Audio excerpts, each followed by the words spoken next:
Hello everyone, this is Krishna Sriram, latest prize. లోకకవి doctor Chandrasekhar నేను రాసిన కవిత. కవిత అనేది లేనే లేదు. అసలు ఎంత నిస్పృహని ఇస్తారంటే మరుభూమి తలపించేంత ఉద్యమం. అసలు సంచారం అనేది లేనే లేనట్టుగా చెట్టు దుప్పేసి నిశ్శబ్ద యుద్ధంలా మరో ప్రపంచం ఓ యుగాంతంలా అసలు ఏమాత్రం సంబంధం అనేది లేనే లేని విషయంలా ఆ భావజాలకంలోని చివరకు విశుద్ధ పదజాలకంలా ఉద్యోగంగా పడి ఉన్న అమృత కలవరం. Thank you.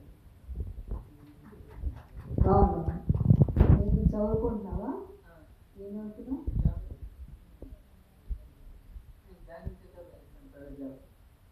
రీసెంట్గా బుక్ పబ్లిష్ చేశాను. ఫిలాసఫీ సంబంధించి టీసీఎస్ అలా కవితలు రాస్తుంది, బాగా రాస్తున్నావు. అది కొంచెం పెద్దగా రాస్తే ఇలా కవితమైన అవుతాయి కదా, అయినప్పుడు రా ఇక్కడికి వచ్చి నీలో ఉన్నటువంటి ఆ కాంక్ష ఉంది, నాకు కనిపిస్తుంది చదవాలని చెప్పాలని. అది ఆ కృష్ణ తీర్చుకుంటే బాగుంటుంది. రావాలి కవి, మంచి కవి కింద మారుతూ ఉంది. అందుకని కనిపిస్తుంది నాకు ఆ లక్షణాలన్నీ. అభినందనలు. ఆయన క్లాస్ కొట్టండి, మొదటిసారి వచ్చారు మన దగ్గరికి. ఇంకా ఒక్కసారి అలవాటు పడ్డవాళ్ళు కవులు వస్తూనే ఉంటారు తమ యొక్క కవితను చదవాలని చెప్పి. తర్వాత ఈయన సారు ఎర్రవాడి